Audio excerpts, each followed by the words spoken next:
Topping today's news, the country suffers another traffic fatality. The foreign minister explains how the U.S.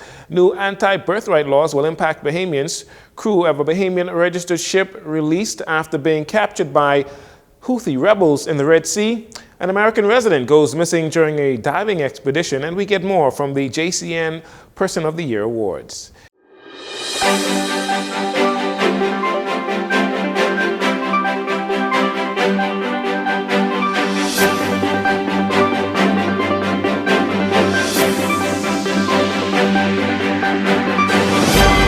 This is your JCN Evening News. I'm Dorino Saunders. Thank you so much for joining us. With a new governing regime often comes new policies, and U.S. President Donald Trump has issued a number of executive orders, one of those including ending birthright citizenship in the United States. Trump signed an executive order eliminating the policy that has been in place for over 100 years. Under the new policy, to gain automatic citizenship, at least one parent of a newborn baby would have to be an American citizen. A number of U.S. states are challenging the executive order as being unconstitutional. Well, on Monday, Foreign Affairs Minister Fred Mitchell said the government of the Bahamas is monitoring that situation and its potential impact on Bahamians. So what they say the impact or possible impact on Bahamians carrying a non-immigrant visa. According to this advice, all Bahamians carrying a non-immigrant visa, including participants in the visa waiver program, as well as F1 students, B1, B2, that's tourists, H4, H1B, those are temporary work visas, L1, L2, E1, E2, E3, TN, and O1 visa holders will be affected by this executive order. Mr. Mitchell also explained exactly what actions the executive order by the White House entails. President Trump ordered agencies not to recognize citizenship for children born after the 19th of February 2025. And in accordance with Section 2A of the executive order, it says, it is the policy of the United States that no department or agency of the United States government shall issue documents recognizing United States citizenship or accept documents issued by state, local, or other governments or authorities purporting to recognize United States citizenship to persons who are unlawfully present or temporarily present, mother and non-citizen fathers. Reports are that at least 22 Democratic-led states are taking legal action to stop the Trump's attempt to block birthright citizenship, accusing Trump of seeking to eliminate a well-established and long-standing constitutional principle. A man is dead today after the silver Nissan Tiana he was driving collided with a Mack truck on East Street South near Sapodilla Boulevard shortly before 4 a.m. The man died at the scene. Traffic police shared what they learned from their early investigation and had a word of advice for motorists as well. At this time, we do think that speed may have been a factor due to the injuries and the damages to the vehicle. Our investigation is still ongoing at this time. The male has no identification. He's an unknown male at this time, maybe in his late 50s, early 60s. At this time in the morning, people get relaxed. They don't pay as much attention as driving in the day, but you must pay attention at all times, day and night, morning, whatever time of day it is. You must pay attention to your surroundings. This is reportedly the sixth traffic fatality in the Bahamas for 2025. It follows a traffic fatality that took place on January 9th when a male driver of a white Nissan vehicle was killed on Queens Highway on Eleuthera, Topham Bay, Eleuthera, when his vehicle overturned. A Bahamian registered cargo ship, Galaxy Leader, and its 25-member crew from Bulgaria, Mexico, Philippines, Romania, and Ukraine, held captive by Houthi rebels from Yemen in the Red Sea since November of 2023, have been released due to diplomatic efforts between the Bahamas government and that of the Sultanate of Oman. Close to a dozen heavily armed rebels flew onto the 45-foot high ship using a helicopter. The ship is owned by an Israeli-based company, while the rebels claim to be that of Islam. The Bahamas says it is highly appreciative of the efforts of the Sultanate of Oman and all other states involved in attaining the release of the Galaxy Leader and its crew, and adds that the government and people of the Bahamas look forward to continued efforts to effect peace, security, and stability in the Red Sea region and around the world. And finally, in this segment, Governor General Dame Cynthia Pratt, Prime Minister Philip Davis were among the scores of supporters and loved ones that attended the Jones Communications Network Person of the Year Award celebration in honor of the JCN Person of the Year, Miss Shanta Knowles, the new Commissioner of Police. JCN's CEO, Miss Kimberly Jones, shared why Commissioner Knowles was selected for the honor that has been a JCN tradition for more than 2 decades. We have come to salute and recognize a woman who, like the biblical Deborah, has displayed great strength of character and warmth of heart. A heart for the people, a heart for community, a heart for the organization she now leads, and a deep love of her country. Shanta Knowles has made history. We are confident that she will make us proud. Indeed, she has made the Bahamas a safer place by her examples of diligence, loyalty, and integrity in the execution of her duties on the Royal Bahamas Police Force.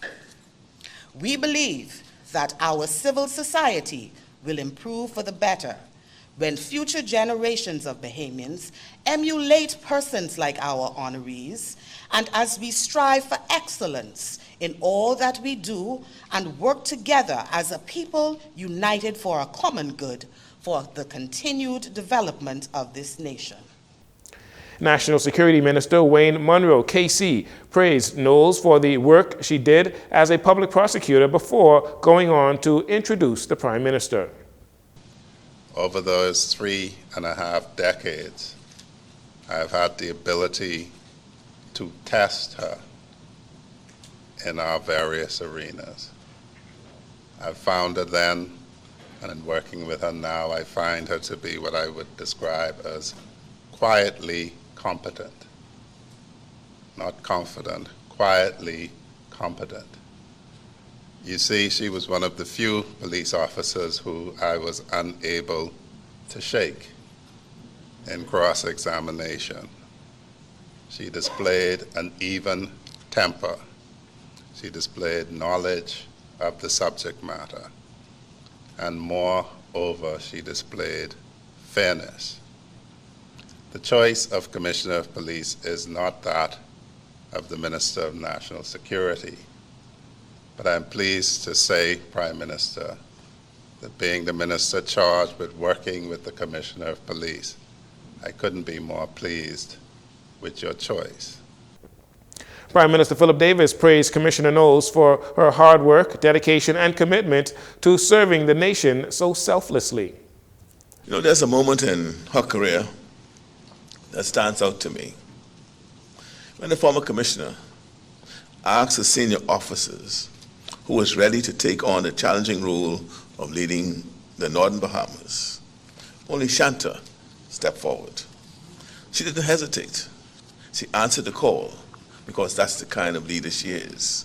Someone who embraces responsibility and leads with courage and confidence, who does not run away from responsibility, but towards it. Her leadership has been defined by her commitment to serving others. She has dedicated her career to fighting for justice, helping victims of crime, and strengthening communities across the Bahamas. She is more than a leader. She is a role model for every young Bahamian girl who dares to dream for a future filled with possibility. Today, as we celebrate Commissioner Knowles' historic appointment as the first female Commissioner of Police, let us take a moment to reflect on what this means for our country. This is not only about breaking barriers or glass ceilings. It is a testament to what we can achieve as a nation when we believe in ourselves and uplift one another. Commissioner Shanta, you have made history, and you have made us all proud. Your journey is an inspiration to every Bahamian, reminding us that with faith, hard work, and perseverance, we can achieve greatness. The Woman of the Hour, Commissioner Knowles, first thanked JCN for the honor. She then thanked Prime Minister Philip Davis for selecting her to the position of Commissioner and pledged to continue to do her best to make the Bahamas safe. Ladies and gentlemen, it is truly a privilege to stand before you today I am incredibly humbled to accept the Jones Communications Network 2024 Person of the Year Award. Founded on the tenets of head, heart, and hand to promote the common good of the Commonwealth of the Bahamas. I would like to extend my heartfelt gratitude to Jones Communication Network for creating such a platform that recognizes and highlights people within the community who are committed in their capabilities or their capacities of service, leadership, and integrity. I am deeply humbled, yet ecstatically motivated to have been chosen for such an esteemed award.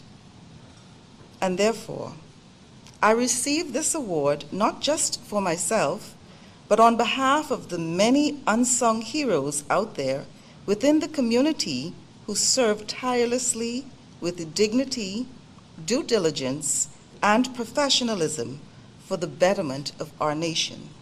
To that end, I take my duties as the first female Commissioner of Police very seriously, and I am privileged to serve my country in creating safer communities.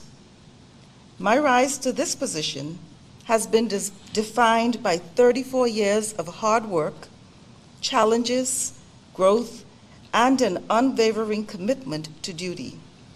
From my early days in uniform to the many nights spent strategizing for the safety of our citizens, to every step, especially those taken in our family violence, has been a testament to the power of perseverance.